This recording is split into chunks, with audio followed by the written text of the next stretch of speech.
Aufbau principal.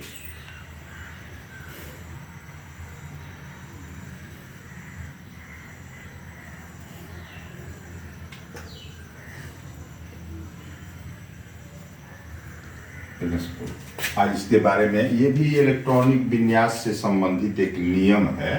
Aufbau सिद्धांत जो है तो ये बताता है कि इलेक्ट्रॉन जो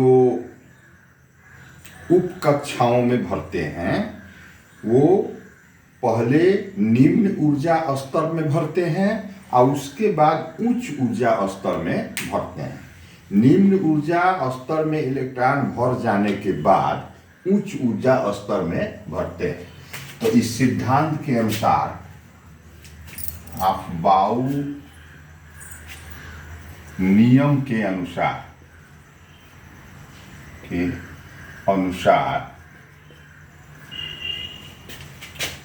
इलेक्ट्रॉन जब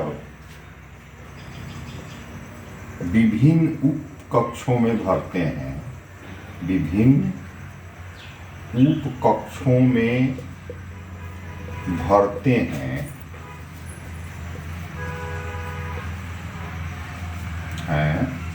तो सबसे पहले निम्न ऊर्जा स्तर में भरते हैं। निम्न ऊर्जा स्तर में भरते हैं, ऊर्जा स्तर में भरते हैं। ये अब जो है उप कक्षाएं 4 होती हैं। उप कक्षाएं 4 होती हैं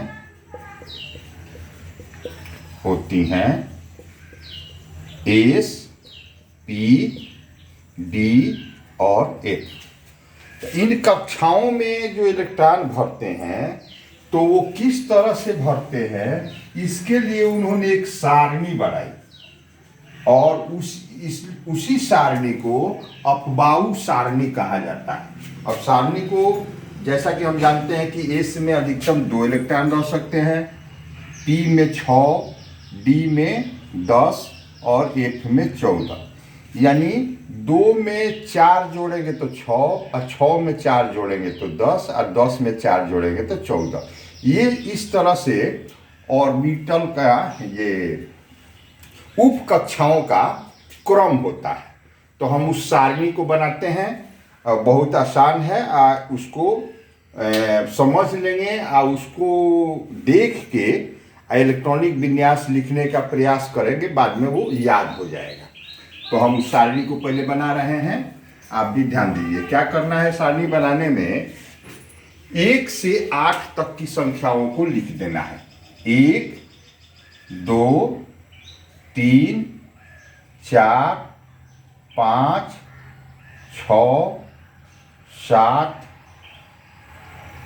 यहाँ जगह कम हो गया, थोड़ा ऊपर कर लेते हैं और इसको 1, 2, 3, 4, 5, 6, 7 और 8। अब 4 वो लाइन जो है हमको लिखना है। तो इस तरह से यहाँ पर क्या करेंगे, पहले कि ऊपर वाला एगो और नीचे वाला एगो, दोनों को छोड़ के 2 के सामने जो है हम शुरू करेंगे 2 और 3, 4, 5, 6 और 7। एगो 8 भी नीचे छोड़ देंगे, एगो ऊपर 1 छोड़ देंगे। फिर तीसरा जो लाइन लेंगे उसमें फिर एक गो छोड़ देते हैं। तो इस तरह से ये 3 के सामने लिख देंगे 3 और ये 4 और 5, 6 हो गया। अब फिर एक गो छोड़ देते हैं और इसके सामने 4 लिख देते हैं और फिर यहाँ पर 5 के सामने 5 लिख देते हैं। इस तरह से लिख देंगे।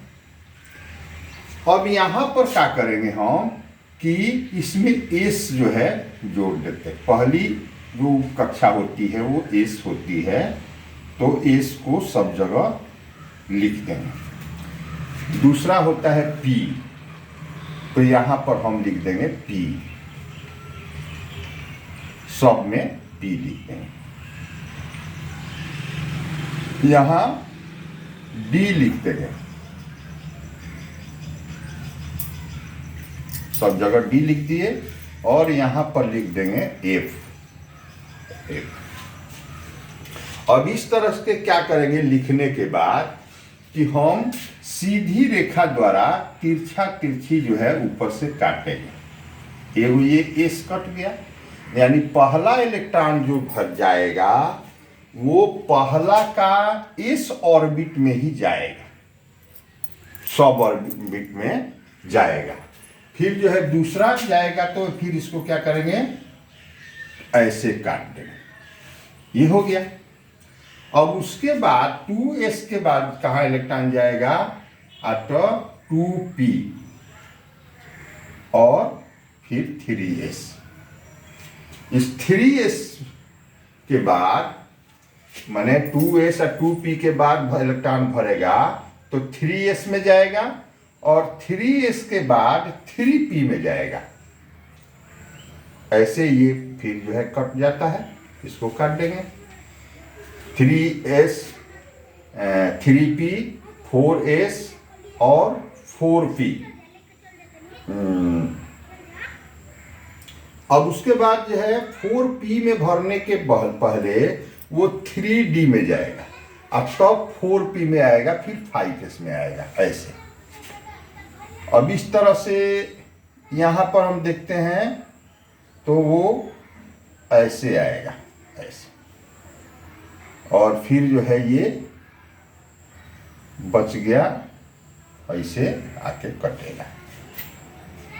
अब ये जो है फिर ये ऐसे हो जाएगा, ऐसे हो जाएगा, इस तरह से।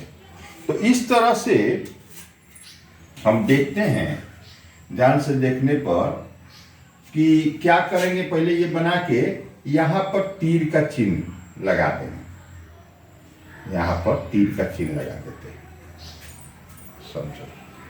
तो तीर का चिन्ह जो है ये बताता है कि ये हेड है और यह जो है टेल है। ये हेड है और ये टेल है, पूंछ है। अब क्या करेंगे कि हेड को पूंछ से मिला देंगे, ऐसे ऐसे करके यहां पर पूंछ से मिला दिए। अब इस हेड को क्या करेंगे कि फिर इस पूंछ से मिला देंगे, फिर इस हेड को यहां पर पूंछ से मिला देना, ऐसे ये करते जाएंगे, यहां पर मिला दिए। फिर इस हेड को जो है ऐसे इस पूंछ से मिला दिए, इस तरह से इस हेड को फिर जो है ऐसे पूंछ से मिला दिए। तो ये जो है इससे मिला दिए। अब जो हम देखते हैं कि पहला और दूसरा जो लाइन है एक एक गो कटता है, और दूसरा या तीसरा लाइन में दो दो गो कटता है, दो दो गो कट रहा है, देख रहे हैं ना। पहला एस ए गो कटा तो दूसरा लाइन में दूसरा एस ए गो कटा। इस तरह से तीसरा लाइन जो है उसमें जो है दो गो कट रहा है, और फिर चौथा लाइन में ये दो गो कट रहा है, फिर पांचवा लाइन में ये तीन गो कट रहा है, छठा लाइन में भी तीन गो कटेगा। यहां पर ये इस तरह से ऐसे मिलेगा, ऐसे ऐसे। और इसके बाद ये इस लाइन जो है वो ऐसे कटेगा, ऐसे। यहाँ पर गलती हुई है, इसको ऐसे काट लेते हैं। तो ये एक गो कटा, फिर दो दो गो कटा, फिर तीन तीन गो कटा इसमें, और इसमें चार चार गो कटा, 1 2 3 4, 1 2 3 4, ऐसे ये कट जाएगा ऐसे। तो यहाँ पर मिला देंगे हम, इस तरह से कट गया। अब इसको क्रम वाइज हम लिख देते हैं यहाँ पर। पहला जो ए गो कटा है वो क्या है 1s, दूसरा ए गो कटा है वो 2s। अब दूसरा में 2 गो कटा है 2p और 3s, ये कट गया। अब जो है यहाँ पर आते हैं तो 3p और 4s, 3p और 4s ऐसे कट रहा है 3p 4s। अब इसमें 3 वो कट रहा है 3d 4p या 5s, 3d 4p और 5s ये कट रहा है। फिर इसमें भी 3 वो कटेगा 4d 5p या 6s, 4d 5p और 6s, ये क्रम बन रहा है। और इसमें 4 को कट रहा है तो अब आएगा 4f, फिर 5d और फिर आएगा 6p और फिर आएगा 7s। ऐसे इसमें भी 4 वो होगा तो वो होता है 5f 6d 7p और 8s, ये क्रम बनता है, ये इसका क्रम बनता है। तो इतना ही पर हम इलेक्ट्रॉनों को जोड़ लेते हैं, देखते हैं कितना इलेक्ट्रॉन इसमें समा रहा है।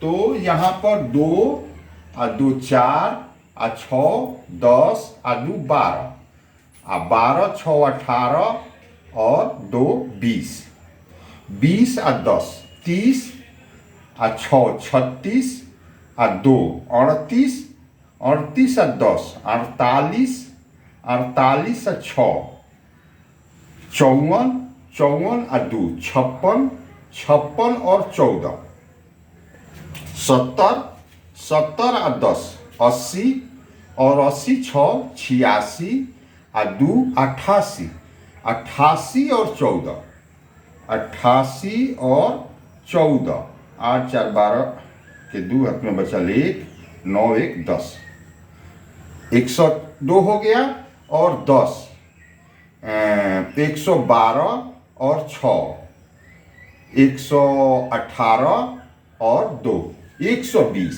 अभी तक जो हमारे पास ज्ञात तत्व हैं वो पूरा तत्वों की संख्या जो है 118 है। हम यहाँ पर देख रहे हैं कि 120 अगर परमाणु संख्या वाला कोई तत्व रहता तो उसका भी हम इस आधार पर इलेक्ट्रॉनिक विन्यास लिख सकते हैं। तो इसी को ऐसे बना लीजिए या फिर इस रूप में बना लीजिए और इसको देख देख जो है तत्वों का इलेक्ट्रॉनिक विन्यास लिखिए, आपका एकदम सही होगा। और इलेक्ट्रॉनिक विन्यास अगर सही तरीका से लिखने आ गया तो संयोजकता इलेक्ट्रॉन क्या होता है वो आप निकाल लीजिएगा या कितना है, और फिर उसका संयोजकता क्या होता है वो सब निकाल लीजिएगा, तो आपको रिएक्शन सारा केमिस्ट्री का समझ में आएगा। तो बस आज इतना ही, हम अपना इसको बंद करते हैं। आप इसको बनाने का तरीका सीख गए और इसको इस रूप में चार्ट के रूप में तैयार कर लीजिए और अपना अभ्यास कीजिए। धन्यवाद।